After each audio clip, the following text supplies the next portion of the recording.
My career was looking very promising. A Mustang officer who had served in combat, qualified in 2 combat arms branches, and now served as a military intelligence officer and counterintelligence special agent and anti-terrorism officer. I had always dreamed of having a long military career, and after spending 7 years as an enlisted soldier, I loved taking care of troops and their families. Well, those dreams came to an end in November of 2005 when a senior officer sexually harassed and then sexually assaulted me. At first, I thought this couldn't be happening. I thought, I'm a professional and I've served my country in combat. At that time, I was 30 years old and had been in the Army for almost 14 years, so this shouldn't be happening to me. This is Mike's story from Protect Our Defenders. His last name has been removed to protect his identity. Mike went on to describe that he experienced additional months of sexual and physical assault when he attempted to report what had happened to him. Mike's life was saved when the Inspector General of his base, who attempted to cover up what was occurring, sent him to a mental screening examination to dismiss him as insane. A medical doctor saw the evidence for assault and was able to report outside of Mike's chain of command. This story is not isolated. As was covered previously in my last speech, according to the RAND Corporation, a new individual in the United States military is sexually assaulted every 25 minutes. This speech is a continuation of that last speech. Now, last time I covered both sides of the debate related to the Military Justice Improvement Act, but today I'm here to draw your attention to why the MJIA must be passed. Now, in order to give the men and women of our military a system that they can rely on, a system that will ensure that they have justice, the Military Justice Improvement Act must be passed. So what are the main reasons about why it should be passed? Well, before getting into that, we need to look at the underlying value behind all of these reasons, or really what all the arguments are going to boil down to, and that's justice. Justice is going to serve as a weighing mechanism when examining arguments related to the MJIA. And there are 2 reasons why justice should serve as this weighing mechanism. First, it's the goal of the military justice system. The entire reason why justice systems exist is to provide justice, and therefore it should be the underlying value, or almost the standard by which we can weigh arguments. Secondly, it's a mutually agreed upon value. In other words, both sides agree that justice is a good thing, and also agree that the point of the military justice system is to achieve justice. But one important thing to know is that justice cannot coexist with bias. Any time that there is bias in any sort of case within the justice system, or even in the process of getting the case to the justice system, that leads to a situation where justice is not achieved. So let's look at why the current system is harming justice. Now, for a refresher, under the current system, according to Senator Kirsten Gillibrand, when a sexual assault occurs, the commanding officer is given a decision about whether or not to prosecute that sexual assault case and pursue a court-martial. Now, rampant sexual assaults currently exist in the military, though, despite this system that is supposed to be effective and is supposed to be bringing people to justice. According to Colonel Don Christensen, the president of Protect Our Defenders, it is estimated that in a single year, over 47,000 military service members were sexually assaulted. And oftentimes, these individuals do not receive justice. Now, part of the reason why these individuals are not receiving justice is because they're afraid to report what has happened to them. A 2016 Department of Defense survey found that 75% of military members do not report the fact that they're sexually assaulted when it occurs.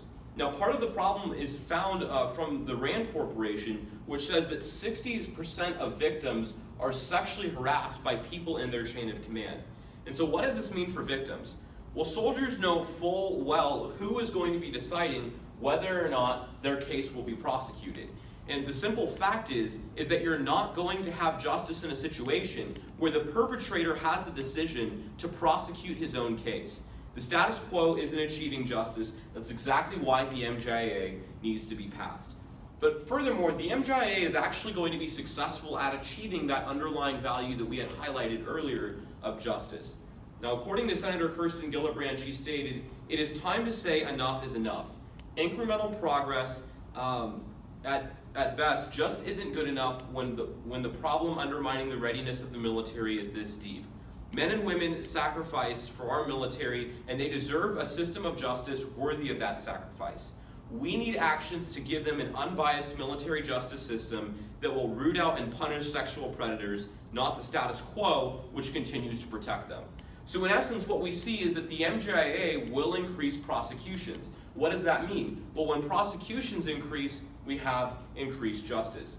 Here's a quote from former Defense Secretary Leon Panetta that exactly proves this point. He stated that related to sexual assault in the military, the most important thing that we can do is prosecute the offenders, deal with those who have broken the law and committed this crime.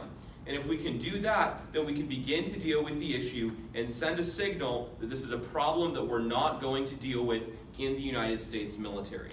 So by changing the system so that perpetrators are not prosecuting their own crimes, we're giving military members more confidence in the system, reporting is going to go up, and also there's not going to be bias in deciding whether or not a case should actually be prosecuted in trial. And this achieves the standard that we had set earlier of justice. But there's also counter-arguments to the points that I'm making that are important to know whenever considering this policy decision.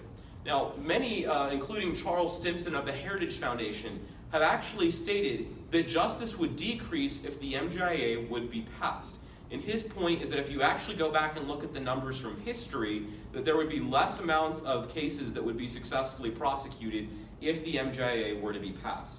Here's a quote that he wrote. He said, "Removing authority to convene court-martials from senior commanders will not reduce the incidence of sexual assault or increase the reporting of sexual assaults in the armed forces. Not increasing confidence among victims of sexual assaults about the fairness of the military justice system, and they won't reduce victims' concerns about the possible reprisals for making reports of sexual assault." Now, his argument is that there's no verifiable evidence that the MJIA will actually work. So how can proponents of the MJIA respond to this? Well, it really starts off with looking at the assumptions. Now, there are two major assumptions to Stimson's statements. First, he criticizes the opposing side for having no evidence to support their claims.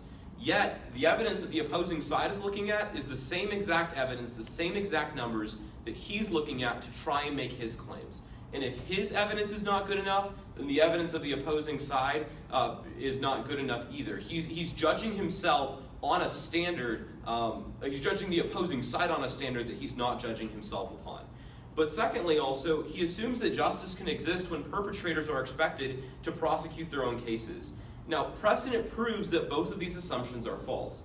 First of all, MJIA-type legislation actually has been proven to increase reporting rates. We can see this from Faker to Hull, an expert from the Law Library of Congress on military justice, specifically in the United Kingdom when an act similar to the MJIA was passed there. And he stated that when the United Kingdom implemented that act that was similar to the MJIA, they saw sexual assault reporting for female cases increase by a factor of 6. That means that 6 times more people in the British military were receiving justice, or at least having a chance of receiving justice, because there were reports that were beginning to flow in at record levels that wouldn't have occurred if MJIA-type legislation had not been implemented at that point in time. But furthermore, also the Advocate General of the Canadian Armed Forces also testified of the success of MJIA-type legislation. He stated the 1999 changes to the military justice system were battle-tested in their theater of active operations, and in my view were a key contributor to the effectiveness of the Canadian Armed Forces. The current military justice system contributed substantially to fielding and the sustainment of a disciplined and efficient force with a high morale. And so what we see here is that the Canadian Armed Forces prove as well that when soldiers have a justice system that they can rely on, a system where the perpetrators are not expected to prosecute their own crimes, reporting increases and justice is achieved. So in conclusion, what can we see about this? Well, the MJIA needs to be passed because the currently biased system of the military is preventing survivors of sexual assault from being able to report the wrongs that were done to them. As we already saw, 75% of military members choose not to report about the sexual assaults that have been done to them. And for the 25% who do report, like Mike at the beginning of this speech that I referenced, they're hazed and silenced into suppression. The MJIA could fix this by giving the keys of justice to prosecutors instead of perpetrators. Perpetrators or prosecutors? The answer is obvious. The MJA must be passed to defend those who cannot defend themselves. Thank you.